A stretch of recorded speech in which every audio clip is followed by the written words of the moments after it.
I always do that. I guess it's somewhat important to face the computer I'm a night rider. while you're recording something. Every time that I go up past midnight, I swear I get higher. Swear I gotta get higher now. I just I'm a recorded night rider. 15 minutes of a podcast and nobody Every will ever time that I hear. give what I got, I supply that fire. I supply that fire, man. I'm a night rider. That's all right. I'll do it better this time. Every time that I go up past midnight, I swear I get higher. What is going on, bookworms? Welcome back to another episode of Bookmarks with Bump. I am your host, Bump, and the premise of the show is just going through my bookmarks. All of the threads on Twitter that I've had stowed away that I just haven't really given myself the time to read through are now coming out onto the microphone in front of the people. And generally, it has a lot to do with mental health or affirmations or exercises or different topics that revolve around the realm of sports or comedy, even politics. Nothing's really off limits here with Bookmarks with Bump, and I think that's the beauty of it. I give a nice, inspiring, motivational, stupid take on all things electrifying to me. To you, it might not be your cup of tea, and if that's the case, this might not be your favorite podcast, but I'd like to thank you for listening anyway. We'll get right into it here. I'm fired up. It's a glorious Friday afternoon. It's a fired up Friday, if you want to call it that. I just came straight from the gym. I did deadlifts and pull downs and rows and some bicep work and always a core exercise in there. And nothing really gets the blood flowing like a heavy set of deadlifts. You know, when you put that bar down after your set's done and things start to go fuzzy for a minute and you might fall over, that is a true rush. I mean, I used to do things that would land me in jail, literally, and nothing gives me the rush that a heavy set of deadlifts does. So, my advice to you, if a nice rush is what you're into, and you do it in nefarious and dangerous ways, try deadlifting. Nonetheless, here we are. It's a glorious Friday. I'm reeling from a victory. I try not to brag too much. Matthew 23:12 says, a humble man will one day be exalted, but a man who exalts himself will one day be humbled. However, I can't just come on this podcast and talk about all of these things and have no achievements to back anything up with. So, yesterday was the 18-hole tournament for the company that I work for. We have a golf league, and my partner and I, we are the 2024 Golf League champions. Yes, round of applause for me. Thank you very much. I am now the proud owner of a $50 Visa gift card that is now emptied because I used it on groceries. I'm a frugal man, so I go grocery shopping, and that helps keep some money in my bank account, which is always a good thing, especially when you're saving. Very, very cool, very awesome experience to win the golf league. I've played in it a few years now, and to have a partner that I'm cohesive with, that our chemistry is very good. We know when to pick each other up when we need it. We know how to motivate each other when we need to. And we also know how to take our heads out of the game when we're just way too into it. And I feel like that's what we did all year. We consistently held the number one spot from the first week all the way through the league. That wasn't a brag. That was me just being surprised at that. I mean, there's a lot of talent in the league, but we also use our handicap system. So we kind of got a little bit of an edge there going into the league with our handicaps from the year before and not really moving on that handicap much. But if you're a follower on 18 Birdies or whatever, you can see that my handicap fluctuates quite often. I just can't always seem to find the groove to play perfectly. There are times where I play out of my mind, and usually that's depending on like who I'm playing with. If I'm very comfortable or happy with the person that I'm playing with, if it's one of my best friends, I play out of my mind. If it's just a random person, I might feel a little bit more pressure and I won't play as great. Golf is one of those weird sports where things just have to click at the right time. And yesterday they really did for us. We went in and we were tied heading into the back half of this tournament, and we just turned on the burners and went, and there was no looking back. And we won. We took away the figurative trophy. There have been trophies for years previous, not one for this year, which is kind of unfortunate. I would have liked to add that to my medal collection. However, I can't be upset. I got a decent amount of groceries for free this week. So, um, I'd like to thank the company I work for that, thank my partner for all of his hard work this year, and really thank the course, Pequabic, for being such a arduous challenge. That place is, man, there is no golf course like it that I've played. I consistently say that it is the toughest course that I've ever played, and I truly do believe that. That is not an easy course. There is not one flat lie in that entire course, unless if you're on the rough next to a tree. And that's not anywhere that you want to be. So I really thank you, Pequabic, for helping me learn how to use my hybrid to punt or bunt balls out of a bad position and kind of get some distance out of those shots to roll up on some greens. I had a crazy putt yesterday from about 60 feet out from the fringe that I needed to save bogey. I don't want to really get into how I got on the fringe for a bogey putt, but nonetheless, that's where I was, and I still sank the putt. Things just happened the way they needed to happen yesterday, and I can't help but thank God for that as well. Um, Speaking of God, when you go into life, you can't really plan too much out because you have a plan and God laughs at you and he can tend to make you look a little bit foolish, especially dealing with other people. Don't always plan all of your interactions. Don't try to plan conversations. And this is my bit of advice from this week. Just don't plan things out too much because you don't really know what the next move is when you're dealing with another person. What you can do is plan your days, structure your days, build your routine. That's a plan that you can kind of stick to. But if you want to plan out a conversation, you're being foolish and you might rush yourself and come off as an anxious mess and don't do that, when you're talking to people or a lot of things in life, just plan on going with the flow. Let things happen, build, move naturally. That is the best way to go about it, and I'm learning that more and more every day.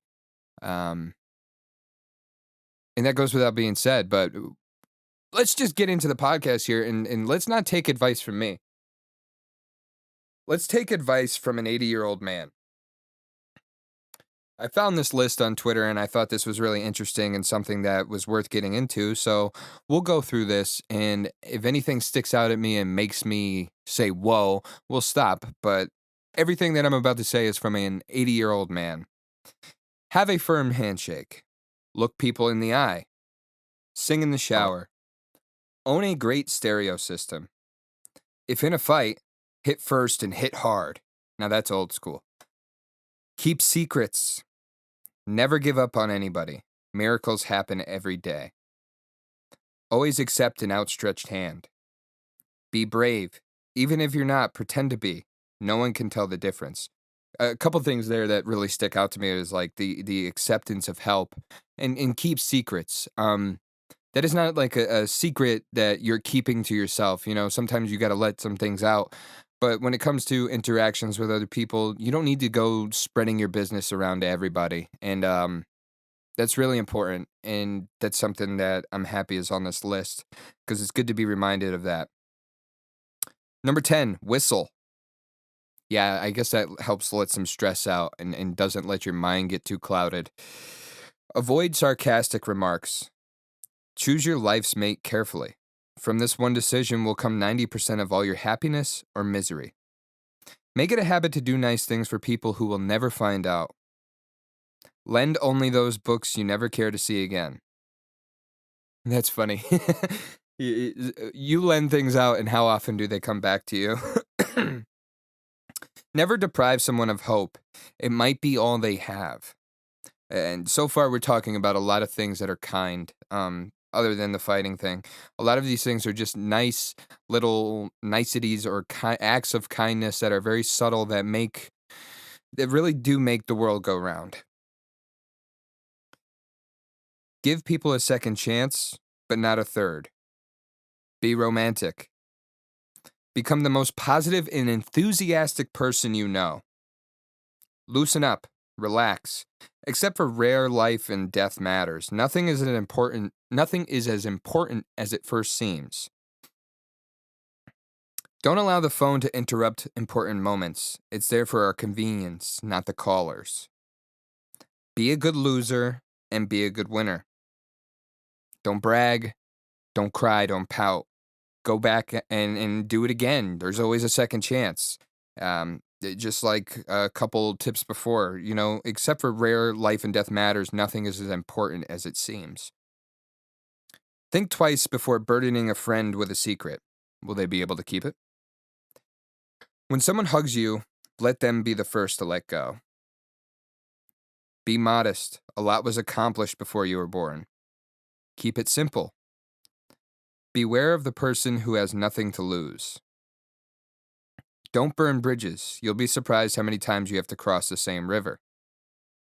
Live your life so that your epitaph could read no regrets. Be bold and courageous. When you look back on life, you'll regret the things you didn't. You'll regret the things you didn't do more than the ones you did.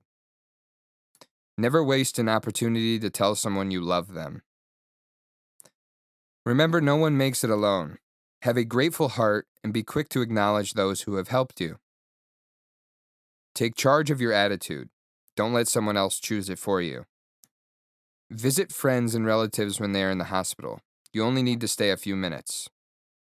A lot of this so far has been not just the kindness and the niceties, but the outward displays of gratitude. And I'm of the belief that the more you give out to the universe, the more you get back. The more God sees you being grateful, the more God sees you showing love, the more you'll get back in your life. And it's surprising how sometimes that love could be hidden or it could be underneath a blanket. It's not always conveyed to you the way that you would like it. You have to pay attention to the things going on around you. Once in a while, take the scenic route. Send a lot of Valentine's cards. Sign them, someone who thinks you're terrific. And this is one of those things that is like, do something nice for somebody that'll never know.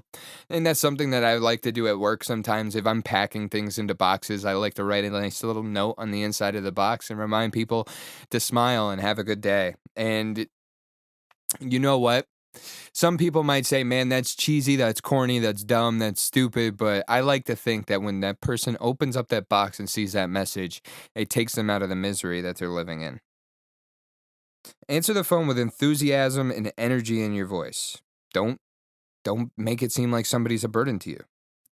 Keep a notepad and pencil on your bedside table. $1,000,000 ideas sometimes strike at 3 a.m.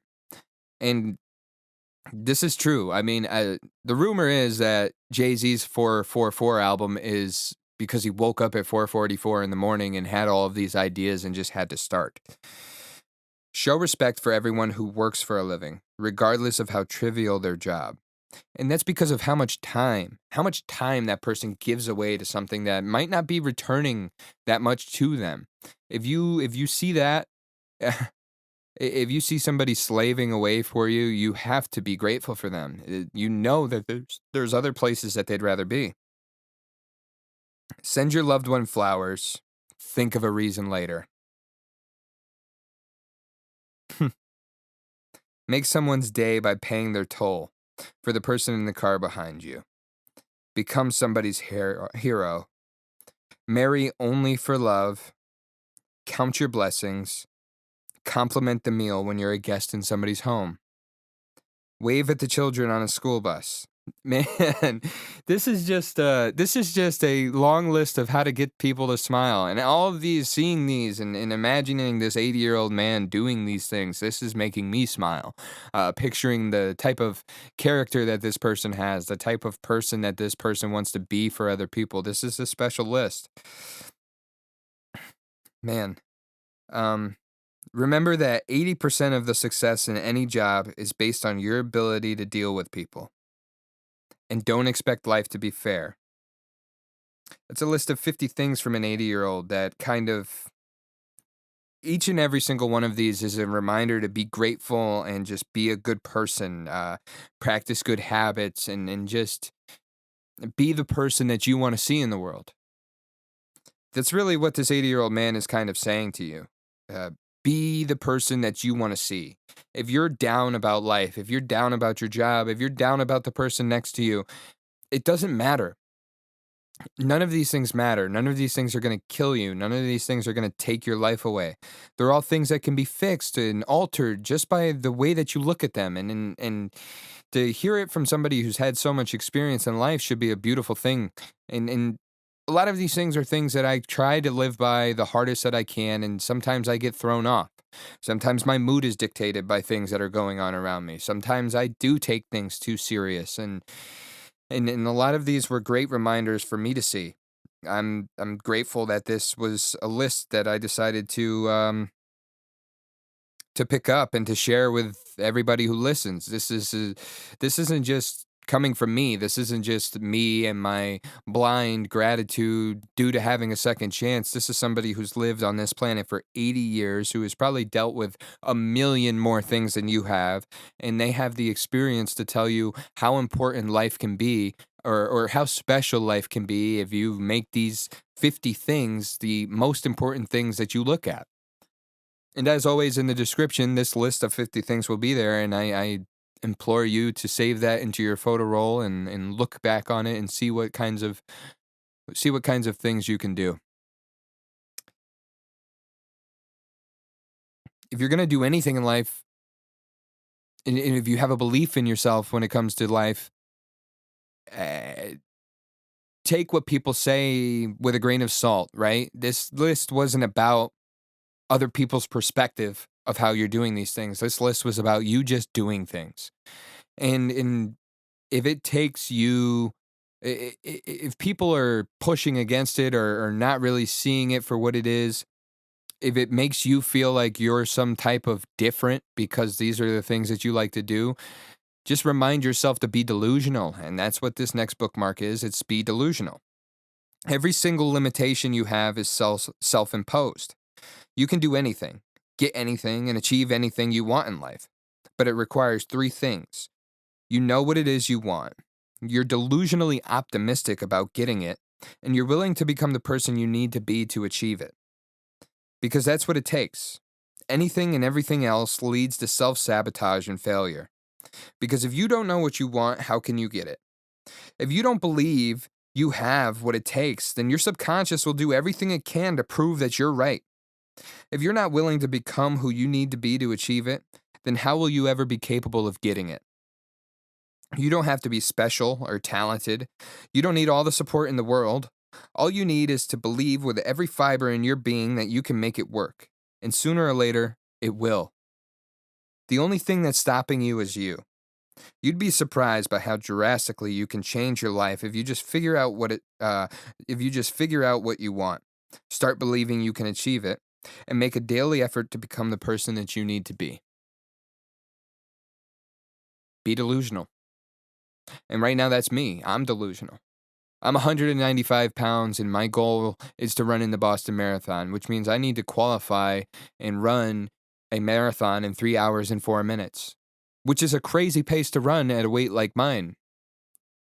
And I'm delusional because I know I'm going to do it. And I'm going to build myself up race by race, little by little, get faster as much as I can when it comes to the endurance. And I'm going to continue to build that endurance. And I'm going to run through this winter. I'm going to stay strict with my strength training routine. I'm going to stay strict with my diet. And I'm going to achieve this goal. And the Boston Marathon is something that I set out for, I don't know, 3 or 4 years ago. That's something that became my dream. That is, I have 3 dreams in life. One is to be successful, and I think that's something that everybody should dream of. And success is really subjective when it comes to how you feel about what success is in life. But for me, it's just being comfortable. That's success to me. Being comfortable with myself and having a secure life. Number 2 is to raise good children. That's my second goal. That's arguably the most important goal. And my selfish goal is to run in the Boston Marathon. And I set out for that goal, and I've had setbacks along the way. I've had setbacks that I've caused myself, and I've done a lot to correct those actions, and here I am. I'm pushing forward again. I've never ran in a 10K before, which is surprising, actually, because I've ran 5-mile races. I've ran 5Ks. I've ran half marathons, but I've never ran a full marathon before. Um, and I've never ran a 10K before. So that's why I chose to do this 10K in November. I needed that challenge. I needed that extra push, that extra motivation, and just the step to go a little bit further than usual. And that's what I plan on doing with that 10K. And, is it delusional of me to think that I'll finish my 10K around the same time I finished my 5-mile racing? No, it's not. Because what that is a 7-minute mile for 6 miles, I'll finish in 42 to 48 minutes. That's my range that I'm aiming at here. And I'm going to hit that target. And nothing's going to stop me from hitting that target.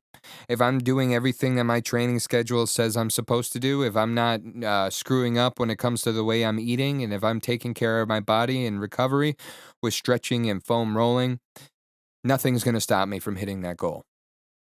And you can call it delusional, you can call it whatever you want, but I'm calling it the plan. And if what I have to do to be successful and get everything in my life that I want, then fine. I'm fine with that. You can call me delusional. I'm sure along this route, a lot of people have called me a lot of things.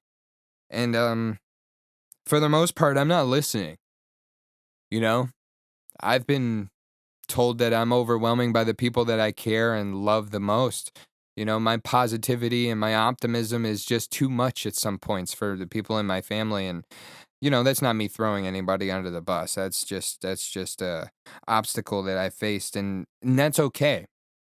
I'm going to be optimistic. I'm going to be enthusiastic about the things that I'm doing because I'm proud of myself.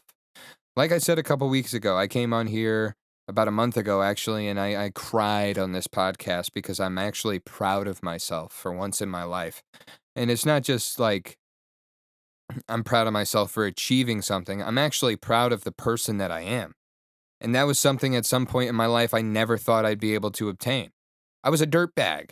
I'll admit that. As good of a heart as people will say that I had that whole time, my actions did not show that. And today, day after day, I go in, and my actions prove that I am the person that I'm supposed to be. And that's a big achievement, but that's not the biggest achievement that I wanna hang my hat on, And it's not the gold medals that I have from running in races right now. It's not the 2024 Golf League Championship. That's not what I'm hanging my hat on right now. I'm hanging my hat on the future, the delusional future that I have for myself. The family that I'll one day grow, the home that I'll one day own, the land that I'll be raising livestock and making my own food on. That's a reality that will happen. And I'm determined to make it happen. And I'll do whatever it takes to make it happen. And I'm doing that step by step. And they might be baby steps, but as long as you're moving forward in the direction that you need to go, you're already halfway there. And I hate to cut it short, but I'm going to. Last week was a long one, and that's okay, but I've got some plans here tonight, and I don't want to let people down. I've reconnected with some old friends, and I'm excited to spend some time with them. The football buddies are back together, and I think that takes precedent over the rest of this podcast for right now. And I'm sure that week after week, you probably had enough of me over the last couple episodes where I've gone for 45 minutes or 55 minutes and was just on this microphone sucking wind. So I'll give you a little bit of a break and a little bit of optimism. And moving forward, we'll have a couple great episodes coming up. I've already got topics lined up, and everything's moving according to plan. You can find me on Twitter at BumpyBetSlips. You could hit the Gmail at bookmarkswbump@gmail.com for any suggestions or threads that you might have stowed away that you would love to hear me talk about. As always, please subscribe, rate, leave a comment. Like this if you're on YouTube watching the audio. um, Whatever it takes to support. I love the support that I'm getting, and I appreciate you all for taking the time to listen. As always, it's all love, and God bless. I supply that fire, man. I'm a night rider. I've been riding a wave like I surf. I've been leaning in and out of work. I could show you what it's worth. Money to the ceiling. I started at the dirt. I've been riding a wave like I surf. I've been leaning in and out of work. I could show you what it's worth. Money to the ceiling. I started at the dirt. I'm a night rider. Every time that I go up past midnight, I swear I get higher. Swear I gotta get higher now. I'm a night rider. Every time that I give what I got, I supply that fire. I supply that fire, man. I'm a night rider. Every time that I go up past midnight, I swear I get higher. Swear I gotta get higher now. I'm a night rider. Every time that I go up past midnight, I swear I get higher. Swear I gotta get higher, man.